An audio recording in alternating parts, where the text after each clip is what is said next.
Salon de la radio et de l'audio digital. L'interview sur Connect en Air, depuis le Salon de la radio. Et tout de suite, nous allons accueillir l'homme qui a très certainement inspiré Steven Spielberg pour Jurassic Park, puisque c'est un peu le dinosaure de la radio, dans le bon sens du terme. Il a toute l'histoire de la radio, c'est Lina à lui tout seul. C'est Lionel Guiffant. Bonjour Lionel. Bonjour.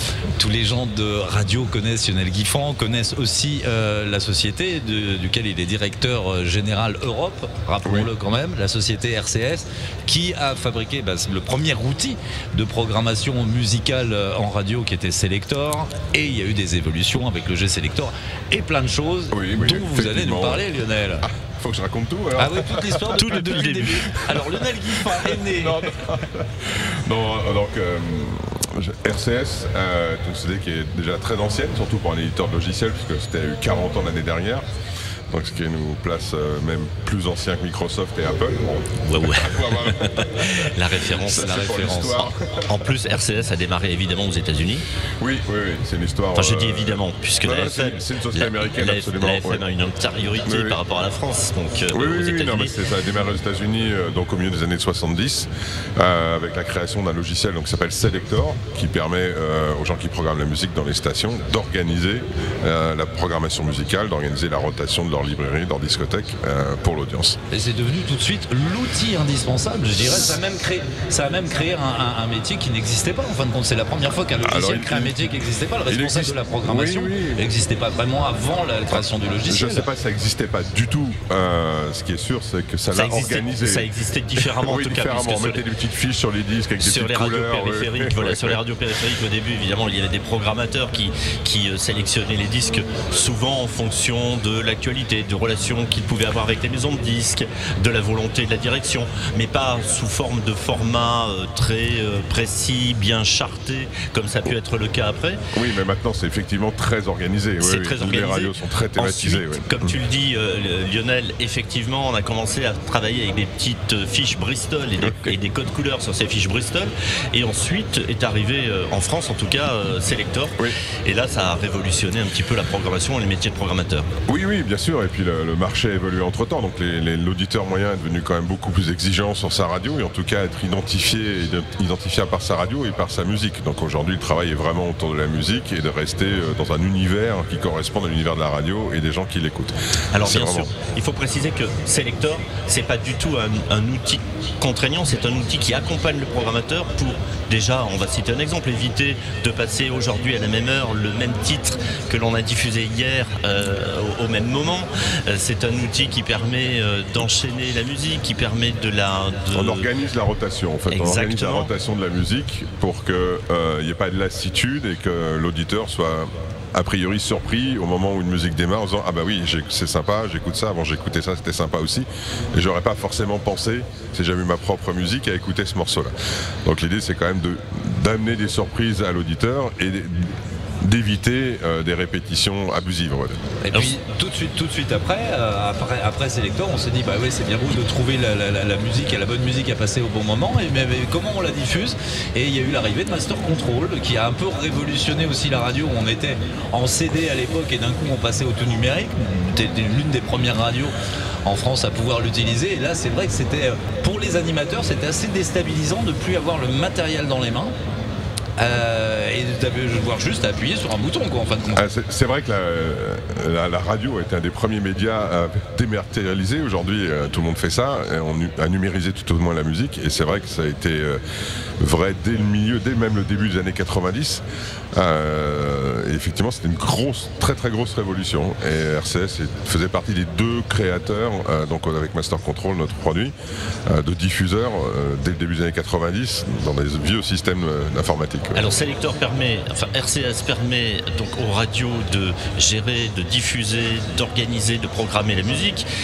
Même principe pour l'habillage d'antenne, principe pour la pub, de dématérialiser aussi cette musique, puisque avec Master Control et avec Selector, on peut combiner les deux produits.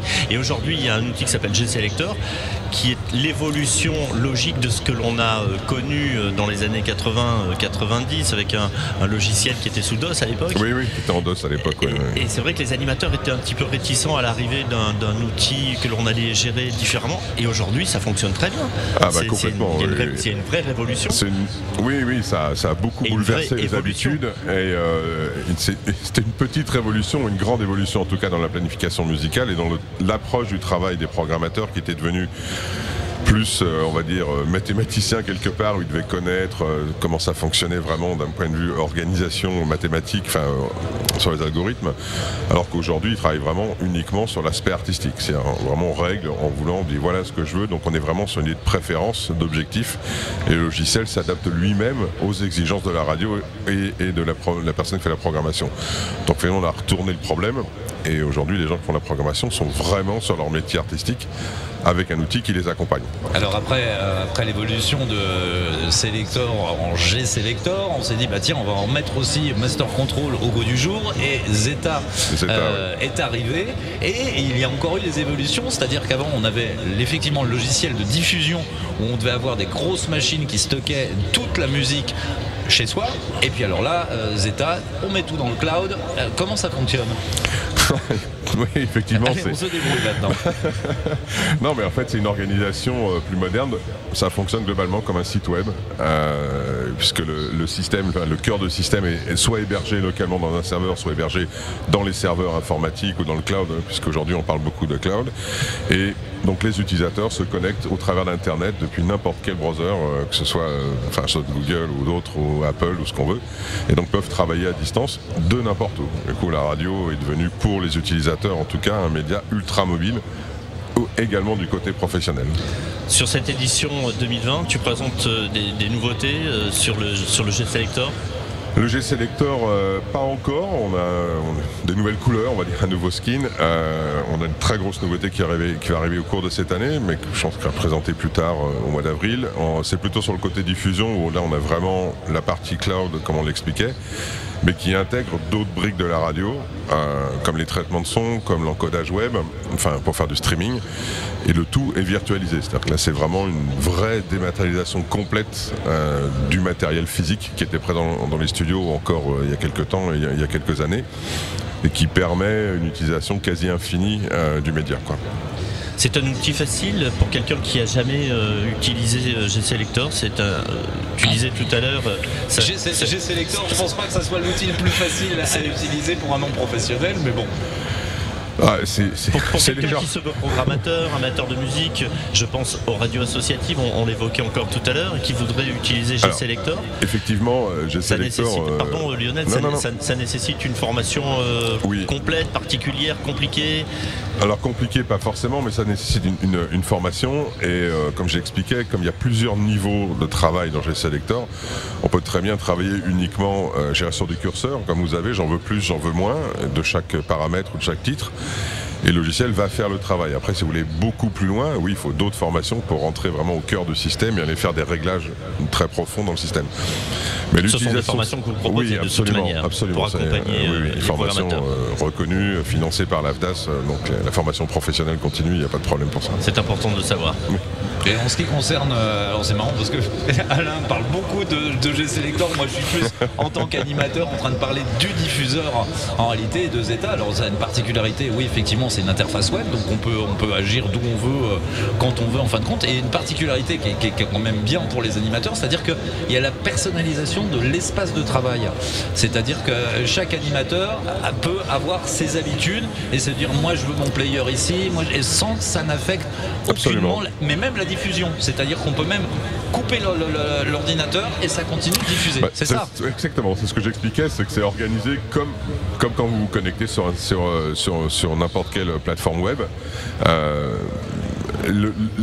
Tout se passe dans les serveurs qui sont dans les fermes de serveurs, et le client, vous êtes complètement dématérialisé. Vous pouvez faire de la programmation à partir de votre portable, de votre mobile, de votre tablette, quel que soit le lieu où vous êtes, à partir du moment où vous avez de l'internet pour vous connecter dessus, y compris faire des voix à distance, ou même faire du live. Aujourd'hui on propose des solutions, le codec, enfin en tout cas on est relié au studio et vous pouvez faire du live absolument de n'importe où. Oui, parce qu'avant, effectivement, il fallait être à la radio avec son ordinateur, accéder à ses lecteurs pour pouvoir intervenir sur la programmation. Bien Maintenant, sûr, un programmateur peut, depuis son domicile, modifier la programmation de l'antenne. Oui, effectivement, sur un cas d'urgence où il y a quelque chose à régler, il peut intervenir à n'importe quel moment, ou même travailler à distance, parce qu'aujourd'hui les gens travaillent de plus en plus chez eux, ou en tout cas pas directement dans l'environnement bureau.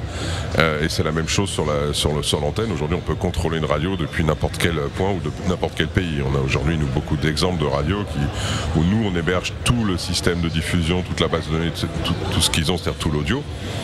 Et les gens font de la radio à destination de pays comme le Portugal, le Japon ou le Benelux depuis n'importe quel lieu en fait. Vous n'arrêtez pas en fait d'apporter de la souplesse, de la fluidité. C'est l'idée. C'est ça. Ouais, absolument. Et de la simplicité aussi quelque part, parce que j'étais très très étonné avant, les logiciels qu'on utilisait étaient, j'allais dire, relativement fermés, c'est-à-dire voilà, ça fonctionne comme ça, et il fallait apprendre. Là hier, moi j'ai pris en main, juste pour rigoler, j'ai pris le Zeta, j'ai fait ma propre programmation et tout est passé tout seul et très intuitif. Ça se rapproche, oui, effectivement, ça se rapproche d'un logiciel grand public. On se rapproche de ce que tout le monde connaît pour faire de la musique. C'est ça on en est très très proche aujourd'hui, oui, absolument. Ouais. On a véritablement simplifié tout en gardant le côté pro. Oui, parce qu'il se passe beaucoup de choses derrière. C'est pas si simple. Il faut bien que vous travailliez un petit peu quand même, oui, il faut justifier les choses. Bon, en tout cas, merci. Lionel d'être venu nous voir. Lionel, vous ne pouvez pas le louper, le stand RCS est traditionnellement en face de chez nous. C'est notre voisin, n'hésitez pas à aller voir. On est voisins de tout le monde en même temps. Pardon ? Je dis on est voisins de tout le monde. Oui. C'est pas faux. C'est au centre du salon. Donc. C'est un petit peu le salon de la radio, c'est un petit peu la fête des voisins. C'est un petit peu la fête des voisins.